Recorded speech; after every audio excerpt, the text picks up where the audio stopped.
झारखंड वासियों को doctor OP मैनसेरिया का जोहार।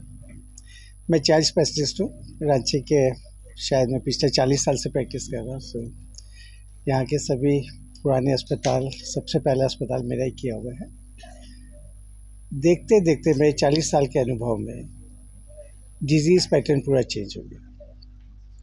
जो पहले डॉक्टर अत्री ने जैसे बताया कि पिछले 40 साल पहले हम लोग महीना 2 महीने में एक आज़मा के पेशेंट देखते थे। आज मेरे चैम्बर में डेली 10 पेशेंट देखते हैं मिनिमम आज़मा के। इतना चेंज आया। कारण एयर पॉल्यूशन तो है ही है, पर मैं यहाँ बता दूं कि एयर पॉल्यूशन से ज़्यादा खतरनाक माइक्रोप्लास्टिक्स है। सो माइक्रोप्लास्टिक क्या है? 5 mm से छोटे आकार के जो प्लास्टिक के टुकड़े हैं, इसको माइक्रोप्लास्टिक कहते हैं। ये माइक्रोस्कोपिक भी हो सकता है, जो सूक्ष्म आँख से नज़र नहीं आए। बाल का भी 1/10 ऑफ द आकार का भी हो सकता है। अब ये सबसे सूक्ष्म आकार का जो प्लास्टिक है, ये हमारे लिए सबसे आत्मघाती है। आज के दिन ये जो भयानक हमें दिख रहा है, अगली सदी में ये दैत्य की तरह हमें निगलने के लिए तैयार हो जाएगा। इसका कारण है, इसको माँ के गर्भ में प्लेसेंटा में देखा गया है। माइक्रोप्लास्टिक को कैसे जाता है? प्रॉब्ली पेट से, खाने पीने से गया होगा या सांस के द्वारा गया होगा। अब प्लेसेंटा, माँ के प्लेसेंटा के लेवल पे भी, बच्चे के प्लेसेंटा के लेवल पे भी देखा गया है। बच्चे के जन्म के बाद उसका जो पहला स्टूल होता है, उसमें पाया गया है। इतना ही नहीं, माँ के दूध में माइक्रोप्लास्टिक पाया गया है। अब ये बच्चा इस प्लास्टिक को लेता है, पीता है, उसकी वजह से उसका डीएनए एक्सप्रेशन होता है, उसका डीएनए चेंज हो जाता है। प्लेसेंटा से आ रहा है, डीएनए चेंज हो रहा है, तो उसका आने की जो आने वाले डेवलपिंग ईयर्स में उसकी जो प्रकृति है वो चेंज हो जा रही है। इरिटेबल हो रहा है, सेल्फ सेंटर्ड हो रहा है, ADHD हम लोग बोलते हैं, ऑटिज़म के बहुत सारे बढ़ते जा रहे हैं, mental retardation, mental development slow होना, इस तरह की बहुत सी बीमारियाँ आ रही हैं। पर सबसे ज़्यादा खतरनाक है डीएनए एक्सप्रेशन वाला। वो आगे जाके कई तरह के विकार ले सकते हैं शरीर में। और यही जब बच्चा आगे बढ़ते जाता है, तो जो बैक्टीरियल फ्लोरा होता है पेट में, माइक्रोप्लास्टिक की वजह से चेंज होता है, जिसकी वजह से कई बीमारियाँ, जिसको हम लोग पेट की बीमारियाँ बोलते हैं, आए दिन पेट दर्द होना, लीवर का प्रॉब्लम होना, पाचन शक्ति कमज़ोर होना। ये कमज़ोर हो रहा है तो ठीक से न्यूट्रिशन नहीं आ रहा है, तो बच्चे का डेवलपमेंट स्लो हो रहा है। बच्चे का डेवलपमेंट स्लो हो रहा है तो उसका ब्रेन का डेवलपमेंट स्लो हो रहा है। प्लस जैसे वो बड़ा होते जाता है तो ये सब खून में चले जा रहा है। अभी खून में भी माइक्रोप्लास्टिक पाया गया है, जो प्रॉब्ली बहुत तरह के कैंसर के डेवलपमेंट में सहायक है। अभी इस पर रिसर्च चल रहा है, साइंटिफिकली अभी प्रूव्ड कुछ भी नहीं है। 2013 में स्टडी स्टार्ट हुई। 2023 का, पिछले साल का लेटेस्ट रिपोर्ट्स में ये बताया गया कि इसकी पॉसिबिलिटी कैंसर, मेंटल रिटार्डेशन और जेनेटिक जो चेंजेस में बहुत ज़्यादा हो सकते हैं। तो आने वाला समय हमारे लिए सही में भयानक हो सकता है माइक्रोप्लास्टिक्स की वजह से। रोका कैसे जाए? सबसे अच्छा तरीका है कि जाने का तरीका क्या? नाक से या खाने के द्वारा, गले से, मुंह से जाएगा। तो ये न जाए। ये कहाँ से आ रहा है? खाने पीने की चीज़ों से, हमारे खेत से आ रहा है, या फिर हमारे हवा से आ रहा है, जिसमें सबसे महत्वपूर्ण योगदान है टायर्स का। टायर जो घसते हैं, तो रोड सही करने होंगे। खाने पीने में जो हमारे जो खेतों में पॉल्यूशन हो रहा है प्लास्टिक का, उसको रोकना होगा, और सिंगल यूज़ प्लास्टिक को बंद करना होगा। अभी मैंने कोट अगर पहना, इसमें अगर मान लीजिए ये एक्रिलिक का कोट है, तो इसके फाइबर्स मेरे नाक से जाते रहेंगे और ये मुझे इफेक्ट करेगा।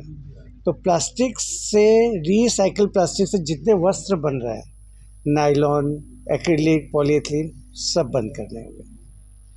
मेरा तो सरकार से ये आग्रह है कि जैसे सिक्किम में प्लास्टिक को बैन किया गया, झारखंड में पूरी तरह बैन कर दिया जाए, हमारे आने वाली सदी को, आने वाले बच्चों को प्रोटेक्ट करने के लिए।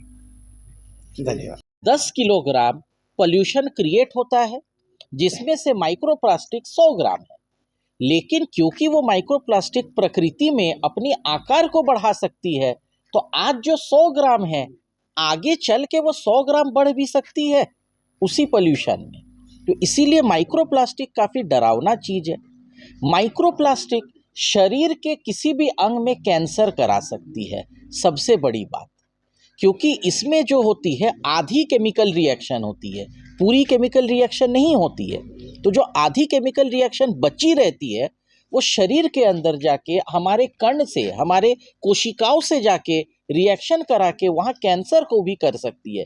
Blood cancer, skin cancer, lung cancer, मूत्र नाली, पेशाब के रास्ते के कैंसर, खाद्य नाली, इसोफेगस या स्टोमक के कैंसर, मल द्वार के कैंसर करा सकती है। क्योंकि मैं फेफड़े का डॉक्टर हूँ, पॉल्यूशन से मुझे जो बीमारियां देखने को मिलती है कि स्वस्थ इंसान को भी बार बार फेफड़े में संक्रमण या छाती का इन्फेक्शन होना, एलर्जीज की संख्या में वृद्धि, कि पहले एलर्जी जो खानदानी और पुश्तैनी होती थी, आज के डेट में बिना खानदान, बिना पुश्तैनी इतिहास के भी लोगों को एलर्जी हो रही है। जिस उम्र में एलर्जी नहीं होनी चाहिए, 50 के ऊपर, 55-60 के ऊपर, उस उम्र में एलर्जी हो रही है। पहले जो सर्दी खांसी जुकाम घर में ठीक हो जाता था, अभी उसमें भी लोगों की ऑक्सीजन कम हो रही है या तेज बुखार हो रही है, जिसके कारण भर्ती होने की मजबूरी। पहले जो सर्दी जुकाम 3 से 5 दिन में ठीक हो जाता था, अभी 1 सप्ताह से ज़्यादा लग रहा है। कहीं ना कहीं बिगड़ते छाती रोग बीमारी में ये पोल्यूशन का श्रेय है।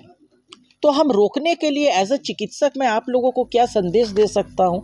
कहीं ना कहीं लेजिस्लेशन को स्ट्रॉन्ग होना होगा।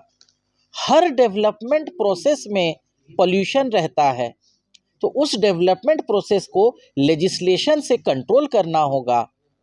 पोल्यूशन कंट्रोल बोर्ड को पनिशमेंट का पावर देना होगा। अभी तक पोल्यूशन कंट्रोल बोर्ड के पास पनिशमेंट का पावर नहीं है।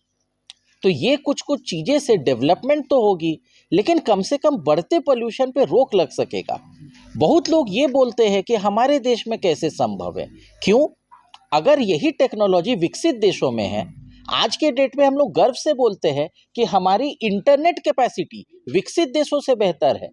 हमारे यहाँ ease to a smartphone, ease to a computer या लैपटॉप विकसित देशों से बेहतर है। तो हमारा डेवलपमेंट भी विकसित देशों के तरह पोल्यूशन को साथ में रख के ग्रीन डेवलपमेंट ज़रूर हो सकता है।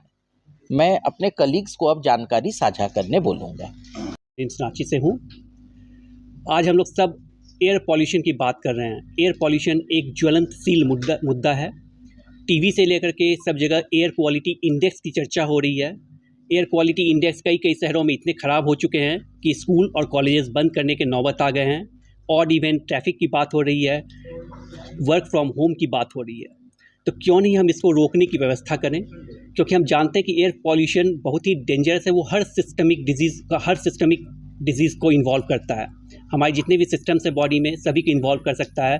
रेस्पिरेटरी हो, चाहे वो GI हो, या फिर कोई और system like endocrine disruption, infertility, growth, mental retardation. बच्चों में ये सब बहुत कॉमन चीज़ें हैं जो कि एयर पॉल्यूशन हो सकता है।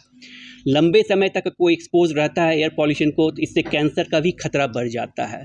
कई तरह के कैंसर, स्किन कैंसर हो, GI कैंसर हो, या फिर लंग कैंसर हो, या फिर पेशेंट जो ओल्ड एज के पेशेंट्स हैं, जो कि ऑलरेडी दमा के पेशेंट हैं, अस्थमा के पेशेंट हैं, उन सबों में ये सीजनल एक्सप्लोरेशन या फिर सीजनल हाइट्स जो इनके हो जाते हैं, स्पाइक्स में देखने को मिलता है इसमें।